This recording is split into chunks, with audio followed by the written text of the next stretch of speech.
Alright guys and girls, if you're watching this video then you probably own one of these, the GoPro Hero 11. In this video I'm going to show you the settings that I use to get the most out of the video from this here little camera. Now these are of course my settings, you may disagree, but this is what I use, and especially if you're a beginner, these settings will give you a nice image before you even get to the edit. So let's switch it on. If you're a real beginner, you can't be bothered to change any settings, you just want to go out, use your GoPro and get nice footage. Then you can do it straight away by just swiping down, swipe right, where it says controls, click on that, and then if you just swap it from Pro to Easy, you can press record on your GoPro, start recording, and you'll get a decent image, and it is pretty good.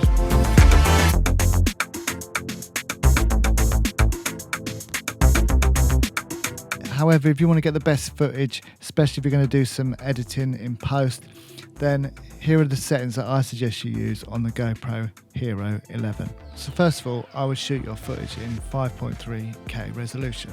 And why 5.3K, you ask? I'm going to be editing and bouncing out in 4K resolution. Well, purely just so that you can crop in on the image if you want to. So if there's a certain part of your film where you think, oh, it'd be nice to zoom in a bit on that one, then you can do that without losing any resolution. So for that reason alone, I would shoot your footage in 5.3K resolution. Slightly bigger files, but just more to work with in post. And I would also shoot in 60 frames per second. Why 60 frames per second?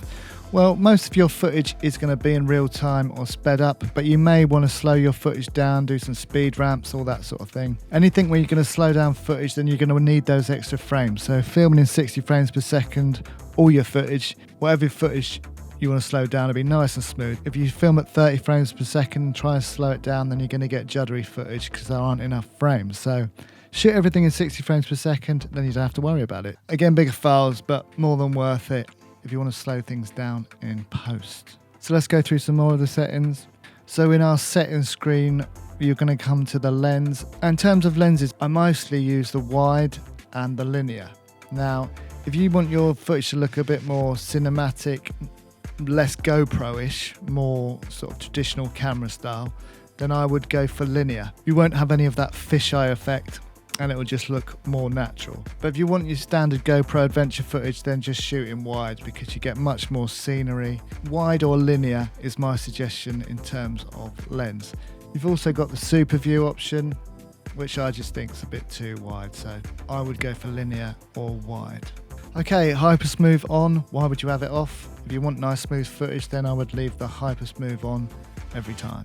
If we come down to the Pro Tune section, I would make sure you're shooting in 10-bit and your bit rate is high. Now this again will make your files bigger. Now everything I've told you so far is going to make your file sizes a little bit bigger, but I do think it's worth it, especially if you're going to do an edit in post. Having 10-bit instead of 8-bit really helps, especially in terms of color correction. You can push your colors a lot more if you've got 10-bit on.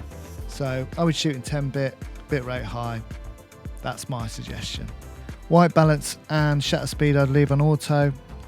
GoPro knows better than you on this one. Okay, so now we come down to sharpness. Now you've got high, medium or low. Now I would choose medium for sharpness. This is just the right amount, and you can always add a little bit of sharpness in post, but you can't really take sharpness off in post. So if you choose high for sharpness and it's a little bit too detailed, there's not much you can do to get rid of that detail, whereas if you haven't got enough detail, you can add a little bit of sharpness in post. So I would choose medium, low or medium, but probably medium.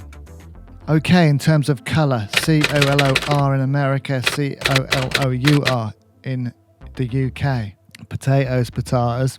You used to have the flat profile or the GoPro colour profile. Now the GoPro colour profile was always really vibrant, really saturated. I didn't like it. Most people who wanted decent video that they could edit in post would always choose the flat profile. Now we have flat, natural, or vibrant. Now vibrant is a bit like the old GoPro colour profile, which is really vibrant, saturated, but natural is actually really nice. So I would always say shoot flat before, but I would also try shooting natural now, because the natural profile, really nice colours, It does look really natural, so I would recommend natural. I think I'm going to say that over flat. I would go natural, less to edit in post, so go natural, trust me. Okay, EV comp, which is your exposure. So with this, I would maybe drop the exposure down just a little bit, 0.5, 1, just to give you a little bit of wiggle room so you don't blow out any of your highlights. If you blow out highlights, they ain't coming back. Blow out highlights, blow out your skies, completely white. You ain't going to get any of that detail back. As if you're underexposed slightly, you can always bring that back in post. So I would recommend go 0.5, maybe 1, underexposed. Then you've given yourself a little bit of wiggle room. So that's my advice on the EV. So that's pretty much it in terms of the settings that I would change. However, I would also take advantage of the shortcuts. So you can change what shortcuts you have on your screen. Now I always have lens, zoom, slow-mo and EV comp, okay? So when you're shooting, you can easily access any of these options and adjust these accordingly. You can change your lens, your speed, your EV comp, etc. Anything you choose in your shortcuts will appear on your main screen, so you can quickly access these while you're shooting. It's a really nice little feature. Definitely one that you should utilize. The new GoPros all come with standard presets. Again, definitely things you should set up. So I've always got one set up for ultra slow-mo, 2.7K at 240 frames per second. You can only shoot super slow-mo at a slightly lower resolution, but I hardly ever use it. It's just for social media and stuff like that. Set yourself up a preset, your normal shots, your slow-mo shots, and any other presets that you might want. So that's it. That's my advice for your settings in the GoPro Hero 11. Now, if you do want me to make a video for settings for the GoPro Hero 11 in conjunction with the GoPro Quick app, then let me know in the comments below and I will make that video, because I would shoot in slightly different resolutions if I knew I was going to do some editing in the Quick app. So let me know if you want that video and I will kindly make that for you. Leave comments below. If enough of you want it, then I will definitely make that video for you. Talking about the Quick app, check out this video here where I run you through a complete edit in the GoPro Quick app. So enjoy your GoPro Hero 11. Still an awesome little camera. Catch you in the next video.